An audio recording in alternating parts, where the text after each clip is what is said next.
बिस्मिल्लाहिर्रहमानिर्रहीम। ये हमारा ई कामर्स जो यूनिट नंबर 1 है, इसका तीसरा पार्ट है ये। इसमें बेसिकली हम कुछ चीज़ें डिस्कस करेंगे कि जब हमने ई कामर्स करना है तो उनका हमारे लिए समझना ज़रूरी है।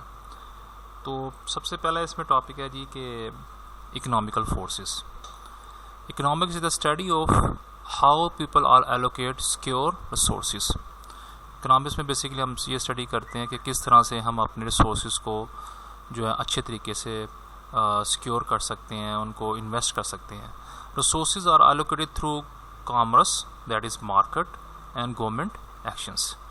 तो जब रिसोर्सेज को हम एलोकेट करते हैं, रिसोर्सेज को हम जब यूज़ करते हैं तो हमें उसके लिए क्या जी मार्केट की ज़रूरत पड़ती है। मार्केट को हम आगे भी डिस्कस करेंगे। और इसके अलावा हमें जो गवर्नमेंट के रूल्स एंड रेगुलेशन हैं, गवर्नमेंट के टैक्सेस हैं, गवर्नमेंट के पॉलिसीज़ हैं, तो वो हमारी जो रिसोर्सेज के ऊपर जो है वो अप्लाई होती हैं कि ठीक है जी आप कितनी इन्वेस्टमेंट कर सकते हैं, उस इन्वेस्टमेंट पे आप टैक्स कितना देंगे, आपका प्रॉफिट क्या होगा, तो फिर टैक्स क्या होगा, आप कौन सा रिसोर्स एलोकेट कर सकते हैं, कौन सा बिज़नेस कर सकते हैं, नहीं कर सकते। तो ये सब कुछ आ जाता है अभी हमारा क्या जी रिसोर्स को एलोकेट करने में गवर्नमेंट के एक्शंस आ जाते हैं। तो जैसे मैंने पहले कहा कि इकोनॉमिकल फोर्सेज अगर हमारे पास रिसोर्सेज हैं तो हमें उनको इन्वेस्ट करने के लिए किसकी ज़रूरत पड़ती है, मार्केट। तो मार्केट क्या है, is a place where seller can come in to the contact with the buyers and a medium of exchange currency is available. तो क्या मार्केट क्या जी वो प्लेस है जहाँ पे सेलर्स और बायर इकट्ठे होते हैं और किसी भी ट्रांजैक्शन का एक्सचेंज करते हैं और उसमें करेंसी अवेलेबल होती है। जैसे मसलन फॉर एग्जांपल हमारे पास स्टॉक मार्केट भी है, तो स्टॉक मार्केट में डिफरेंट कंपनीज़ के शेयर लिस्टेड होते हैं, लोग बाय करते हैं, सेल करते हैं। तो ये मार्केट हमारे लिए बहुत ज़्यादा ज़रूरी है। तो हर चीज़ की मार्केट है, गोल्ड की मार्केट है, फ्रूट की मार्केट है, हर तरह की मार्केट जो है वो अवेलेबल आप देखते भी होंगे। इसी तरह इस मार्केट में ऑपरेट करने के लिए हमारे पास कुछ ऑर्गेनाइजेशन जो है उनको हम हायरार्किकल ऑर्गेनाइजेशंस कहते हैं और कुछ हम उनको वर्टिकल ऑर्गेनाइजेशन या वर्टिकल इंटीग्रेशन कहते हैं। Hierarchical organisation companies however due to high transaction cost choose to place supplier market with its own hierarchical structure for creating the product and this is called vertical integration. हम सबको पता है कि जब आप कोई ऑर्गेनाइजेशन कोई प्रोडक्ट प्रोड्यूस करती है तो उसको फिर वो सप्लायर के हवाले कर देती है जो कि उसको मार्केट में सेल करता है। तो ज़ाहिर बात है जब उसको सप्लायर के हवाले करती है तो सप्लायर जो है उसके ऊपर कोई ना कोई अपनी कास्ट जो है वो लगाता है, उसको हम ट्रांजैक्शन कास्ट कहते हैं। तो वो फिर जो है आगे बेचता है। तो ऑर्गेनाइजेशन अपनी ट्रांजैक्शन कास्ट को बचाने के लिए क्या करते हैं, वर्टिकल इंटीग्रेशन करते हैं। वर्टिकल इंटीग्रेशन का मतलब क्या है कि वो प्रोडक्ट को सेल भी खुद करते हैं, तो उसको हम कहते हैं वर्टिकल इंटीग्रेशन। तो वर्टिकल इंटीग्रेशन ये होगी। मार्केट के बाद हमारे पास क्या आ गई, transaction cost. Transaction costs are the total cost that a buyer and seller incur as they gather information and negotiate purchase and sale transaction. And transaction costs are the main reason for the vertical integration. Business can use e-commerce to reduce the transaction cost. For example, telecommunication rather than physical communicating to allow the global employment opportunities. तो वो मैंने जैसे पहले भी बात की है कि ट्रांजैक्शन कास्ट वो है कि आपने एक कंपनी ने अपनी प्रोडक्ट प्रोड्यूस कर ली है। फॉर एग्जांपल देखते हैं हम, उसने लैपटॉप प्रोड्यूस कर लिया है। अब लैपटॉप तो उसने प्रोड्यूस कर लिया है, अब लैपटॉप को मार्केट में सेल करने के लिए आपको कस्टमर चाहिए। कस्टमर को ढूंढना, वो लैपटॉप उस तक पहुँचाना, वो लैपटॉप की एडवर्टीज़मेंट करना, तो यानी किस में आती हैं, सारी ट्रांजैक्शन कास्ट में आती हैं। तो जब हम ई कॉमर्स करते हैं तो ये ट्रांजैक्शन कास्ट हम बखूबी जो है वो हम जो है उसको कम कर सकते हैं, जिससे क्या जी हमें फ़ायदा हो सकता है। ये हमारे पास एग्जाम्पल भी एक कि भी transaction cost incurred by a sweater dealer one purchasing from the independent sweater knitters. तो यहाँ पे हम बात कर रहे हैं कि एक स्वेटर डीलर है, वो क्या करता है जी, जाके स्वेटर निटर्स है जो स्वेटर बनाते हैं उनसे स्वेटर पर पहले ढूंढता है कि कौन कौन से स्वेटर निटर्स हैं, उनके पास जाता है, उनसे प्राइस नेगोशिएट करता है, उनसे स्वेटर परचेज़ करता है, वो परचेज़ करने के बाद दोबारा आके अपने कस्टमर के पास को सेल करता है। अब ये देखें जो स्वेटर डीलर है वो जब स्वेटर निटर के पास जाता है उसकी कास्ट आती है और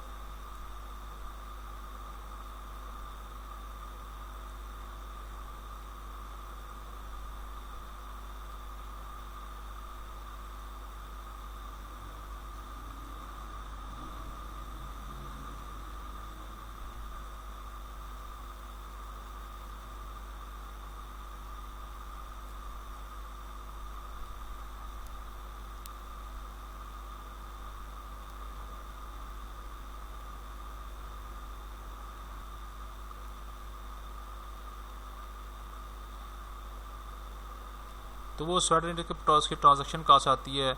तो स्वेट रेंट को ढूंढने के लिए ये सब चीज़ें क्या जी उसमें किसी हम ट्रांजैक्शन कास्ट में डालते हैं। तो पीछे हम डिस्कस कर रहे थे, बेसिकली हम डिस्कस किया हमने इकोनॉमिक्स को, हमने मार्केट को डिस्कस किया और ट्रांजैक्शन को डिस्कस किया। फिर हमारे पास नेटवर्क इकोनॉमिक स्ट्रक्चर आते हैं। Many business operate in an economical structure that is neither market और hierarchical. These business form a long-term strategic alliance with other companies who share common goals and strategy. These alliances may occur over the internet and which are called virtual companies. And teams complete a project activity then dissolve and new teams are created as required. अगर कोई organisation vertical या hierarchical networking नहीं करती, integration नहीं करती, तो फिर वो क्या करती है कि दूसरी कंपनी के साथ अलायंस कर लेती है, उनके साथ स्ट्रैटेजिक पार्टनरशिप कर लेती है। यानी कि इन सिंपल वर्ड्स एक कंपनी दूसरी कंपनी या दो कंपनी के साथ या तीन कंपनी के साथ मिल जाती है और वो क्या करते हैं एक नेटवर्क बना लेते हैं। यानी वर्चुअली, यानी कि नेट के ऊपर, इंटरनेट के ऊपर वो क्या करती हैं, बहुत सारी कंपनीज या दो या तीन कंपनीज आपस में मिल के क्या करती हैं, अपनी प्रोडक्ट को सेल करती हैं। जैसे मसलन फॉर एग्जाम्पल कंपनी क्या करती है जी, एक कंपनी प्रोडक्ट पर लैपटॉप प्रोड्यूस करती है, दूसरी कंपनी से कहती है इसको सेल कर दो, तीसरी कंपनी से कहती है जी इसके कस्टमर ढूंढ के लाओ। तो ये क्या होगी, नेटवर्क इकोनॉमिक स्ट्रक्चर हो गया कि जिसमें एक से ज़्यादा कंपनीज मिल के क्या करती हैं, अपनी प्रोडक्ट को सेल करती हैं। तो हम कहते हैं इकोनॉमिकल नेटवर्क, इकोनॉमिकल स्ट्रक्चर कहते हैं। तो नेटवर्क नाम से हमें फ़ायदा क्या होता है कि बहुत सारी कंपनीज मिल के एक ही काम करती है और उससे रिसोर्सेज भी शेयर हो जाते हैं और उनका टाइम है। तो ई कॉमर्स के थ्रू हम ये काम जो है बड़ी आसानी के साथ कर सकते हैं। नेक्स्ट टॉपिक है हमारा जी वैल्यू चेन, कि वैल्यू चेन क्या होती है। इसको भी समझना ज़रूरी है अगर हमने ई कॉमर्स अच्छे तरीके से करनी है। A value chain is a way to organize the activities that a business undertake to design, produce, promote, market, deliver and support the product or services itself. There are several types of value chain including business unit value chain and industry value chain.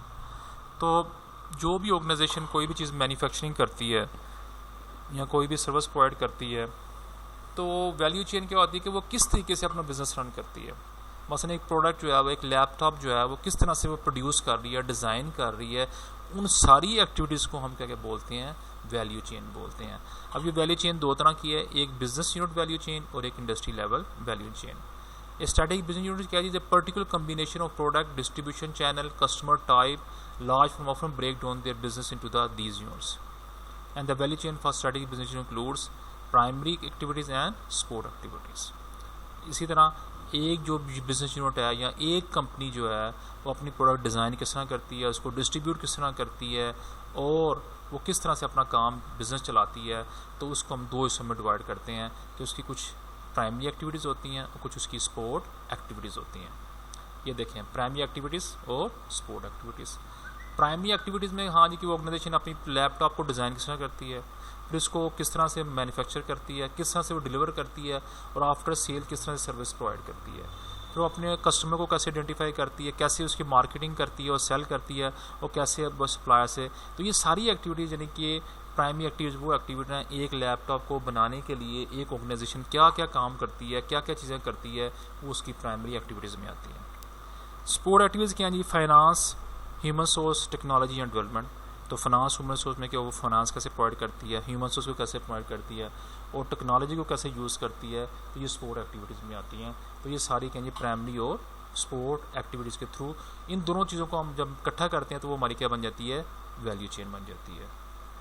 जैसे मैंने पहले भी हम discuss किया, primary activities में customer को identify करना, product को डिज़ाइन करना, सप्लायर से मटेरियल परचेज़ करना, मैन्युफैक्चर करना और प्राइमरी एक्टिविटीज़ के अंदर मार्केट में उसको सेल करना, लैपटॉप को डिलीवर करना, फिर आफ्टर सेल सर्विस प्रोवाइड करना। तो ये सारी क्या जी प्राइमरी एक्टिविटीज़ हैं।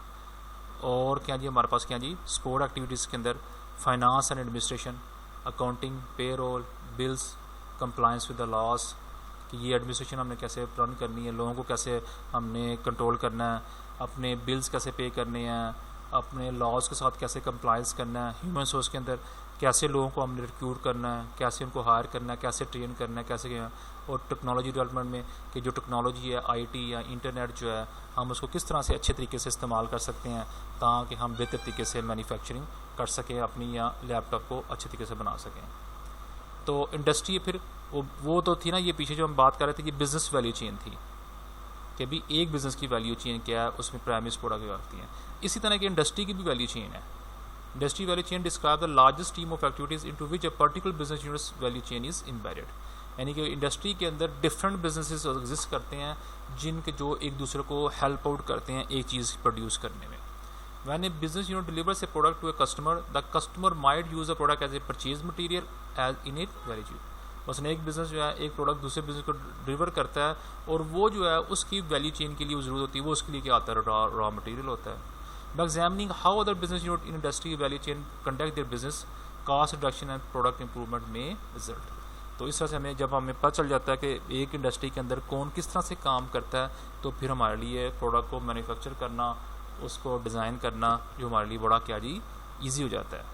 जैसे मसलन आप ये एग्जांपल ले रहे हैं मसलन एक वुडन चेयर की, कि मसलन फॉर एग्जांपल एक जो फर्नीचर वाला है, अगर वो एक या चेयर वाला जो वुडन चेयर कैसे बनाता है उसमें कौन कौन सी चीज़ें इन्वॉल्व हैं। मसलन logger cuts on the tree, मसलन आप जंगलात से जो है एक कंपनी जो है वो या एक बंदा जो है वो जंगलात से क्या करता है, दरख्त काटता है। वो दरख्त काटने के बाद जारी बात है उनको अपने पास नहीं रखता, वो सेल आउट करते हैं किसको, सॉ मिल को, सॉ मिल को सेल करता है। Saw mill converts logs to the lumber and lumber yards provides a selection of lumber. तो वो क्या सॉ मिल को, यानी सॉ मिल जैसे हमारे पास आरे लगे होते हैं तो वो दरख्त काट के किसको, वो जो आरे वाले लोग हैं उनको दे देते हैं, वो उनको किसमें किया, लॉग्स में। लॉग्स यानी कि वो तख्ते जो हैं बड़े बड़े जो लकड़ के बना देते हैं, क्योंकि दरख्त जो आप देखा होगा दरख्त क्या जी उसका जो उसको काटते हैं तो वो सर्कुलर शेप में होता है, तो वो उसको काट के उसको रेक्टेंगुलर शेप में सॉ मिल वाले उसको कन्वर्ट कर देते हैं। फिर चेयर मैन्युफैक्चरिंग वाला आता है, वो क्या आता है कि वो जो तख्ते हैं जो लॉग्स हैं वो उनको परचेज़ करता है और उनको काट के जो है वो उसको चेयर बना देता है, और चेयर बनाने के बाद वो फर्नीचर रिटेलर जो हैं उनको वो बेच देता है, और फर्नीचर रिटेलर क्या करते हैं कि ये चेयर्स लोगों को बेचते हैं और कंज्यूमर उसको परचेज़ कर लेते हैं और यूज़ करते हैं। तो अब ये चेयर पुरानी हो जाती है या ख़राब हो जाती है, फिर इसको हम लैंडफिल के लिए या रिसाइकिल के लिए डिस्पोज ऑफ कर देते हैं। यानी आप देखें कि ये क्या वैल्यू चेन है एक चेयर की, कि भी किसी ने दरख्त काटे, उसने आगे का दरख्त सेल कर दिए दूसरे बंदे को, दूसरे ने उसको आड़े में जाके चीरा, उसके जो है लॉग्स बना दिए, वो लॉग्स जो है चेयर मैन्युफैक्चर ने खरीदे, उसने उसको चेयर बना दी, चेयर वाले ने आगे फर्नीचर बना दिया, फर्नीचर वाले को सेल कर दिया। तो ये क्या हो गया, इंडस्ट्रियल वैल्यू चेन। इसी तरह एक कार मैन्युफैक्चर है, आप देखें कार मैन्युफैक्चर में स्टील भी इन्वॉल्व है, उसमें मैकेनिकल चीज़ें भी इन्वॉल्व है, उसमें शीशा भी इन्वॉल्व है, उसमें क्या कहते हैं उसका रबड़ भी इन्वॉल्व है। अब रबड़ की इंडस्ट्री जो है आपको वो कार के जो है क्या कहते हैं व्हील प्रोवाइड कर रही है, और जो स्टील वाले हैं वो आपको उसकी बॉडी प्रोवाइड कर रहे हैं, जो आपके मसलन दूसरे मैन्युफैक्चरर्स हैं वो आपको इसके डिफरेंट पार्ट्स अप्लाई कर रहे हैं, और वो जो कार मैन्युफैक्चरिंग वो सब से लेके कार प्रोड्यूस कर रहा है और जो है लोगों को दे रहा है। तो ये क्या होगी, इंडस्ट्री वैल्यू चेन। एक हमारे पास बिजनेस वैल्यू चेन होगी, एक हमारे पास क्या होगी, इंडस्ट्री। बिजनेस वैल्यू चेन किसकी होती है, किसी भी छोटी कंपनी की, और इंडस्ट्री वैल्यू चेन क्या होती है कि सब उसमें काफ़ी बिजनेसेस शामिल होते हैं। तो ये हमें जब हम ई कॉमर्स करते हैं तो इनका हमारे लिए समझना क्या जी बड़ा ज़रूरी है। इनको अगर हम समझते हैं तो वो हमारे लिए क्या होता है, हमारे लिए बड़ा आसान हो जाता है काम करना। तो ये यहाँ पे आके जो हमारा जो है ना ये यूनिट ख़त्म हो गया, यूनिट नंबर 1 ख़त्म हो गया है।